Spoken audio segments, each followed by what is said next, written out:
Hi guys, Ellie here. Welcome to the Freelance Chronicles, where every freelancing story matters. Dito sa segment ng video natin ngayon, pag-uusapan natin ang mga iba't ibang story tungkol sa freelancing journey. Ba't iba? Merong mga rants, merong mga experience, merong mga worries, merong mga newbies, merong mga matagal sa industriya. So ngayon, dito sa video na to, ang goal natin is kumuha ng insights kung bakit nila nasabi yung bagay na yon, at susubukan ko rin mag-share ng aking opinion kung paano makatulong doon sa mga taong yon. At the same time, baka pwede rin natin itong kuhaan ng aral kung saan pwede nating gamitin kung sisimula pa lang tayo or kung matagal na tayo at or iba sa atin itong experience na to. So tara, samahan niyo ako at pag-usapan natin ang mga iba't ibang storya sa likod ng freelancing.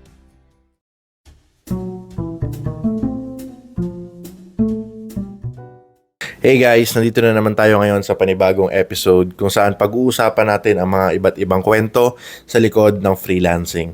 So ngayon may mga story ako dito na kinuha from the groups, mga rants, mga experiences na pwede nating kuhaan ng aral sa mga kapwa nating freelancer.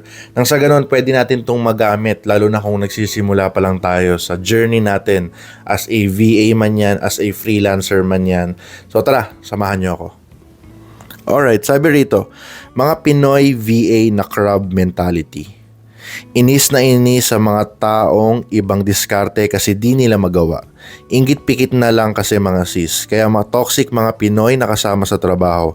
Mas okay pa mga ibang lahi kasi tutulungan ka mag-grow, pero pag kapwa mo Pinoy, hihilahin ka pababa. Gusto sila lagi bida-bida. Di kayo yayaman yan guys. So, I believe na isa tong rant and shinare niya to sa isang group kung saan anonymous member to. So, in reality, lalo na kapag gusto mong pumasok ng freelancing, ito yung mga may encounter mo, majority siguro, na yung mga kapwa Pinoy mo pa is yung manghihila sa'yo pababa. Which is sad, Kasi imbis na tayo yung magtutulungan, parang tayo pa yung naghihilahan pababa. Pero may mga ganun talaga eh. So, ako, personally, ang ginagawa ko na lang dyan is, nung nagsisimula ako is nag-upskill hanggang sa maiwanan sila. And hindi mo kailangang ilagay yung energy mo dyan dahil at the end of the day, may stress ka lang. Okay, para sa pangalawa, sabi niya rito, "Hi po, I'm just a newbie here. Gusto ko lang din po mag-try ng freelancing as a college student, pang support lang po sa tuition fees ko. Tatanong ko lang po kung ano po pwedeng submit as a proof of address sa online job PH. Tagal na po kasi ako nagsasubmit nung sa Shopee kasi sabi pwede naman yon. Pero lagi po ako nade-decline kaya po dito mataas yung score ko. Please help me naman po. Thank you." Okay. So yung concern dito, sinasabi niya yung proof of identity sa OLJ. So sa OLJ kasi or sa onlinejobs.ph, minsan hinahanapan tayo ng proof of identity. The best way para kumuha ng proof of identity is either sa barangay or teen ID. Kasi yun lang yung mga ginamit ko noon at yun lang din yung mga mabilis na marirelease sa'yo, Lalo na teen ID, maraming nag-offer niyan, ng assistance. So ito, ako, naalala ko, gusto ko lang din i-share. So nagsimula ako ng freelancing, college student ako noon. So more on part-time, and isa din ako sa mga nahirapan kumuha dahil minsan yung student ID hindi tinatanggap. So syempre, wala pa naman akong bill na binabayaran noon, wala pa akong mga statutory na binabayaran noon. So yun, either teen or barangay ID, pwede yan. So tara, sa next. Ito medyo marami sigurong makaka-relate dito. So, "Hi, should I resign as a public school teacher or not? I have 3 clients as of now and been working as a VA since last year.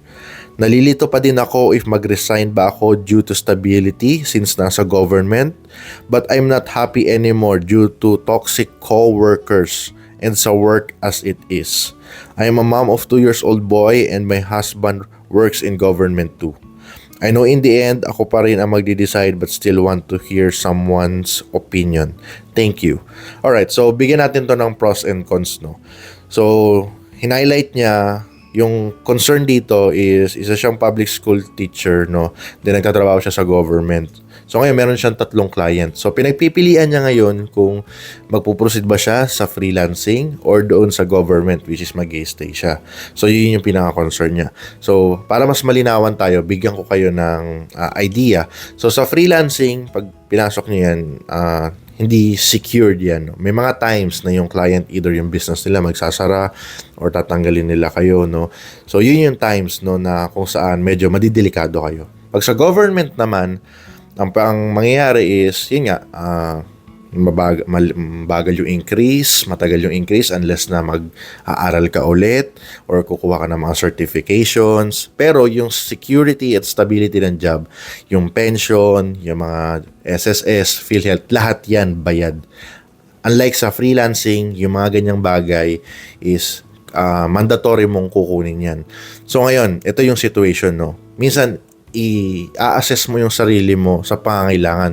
Kung yung work mo ba sa government is nabibigay yung pangangailangan ng pamilya. If yes, mag-stick ka doon, then kumuha ka ng client.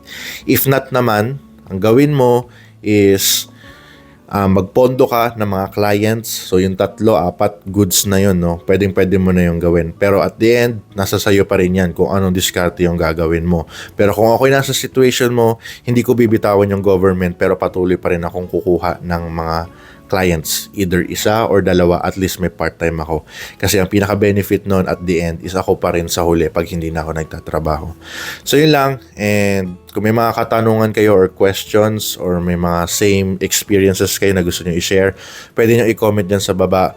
And kung nagustuhan nyo yung mga ganitong content, kita-kits sa susunod na video.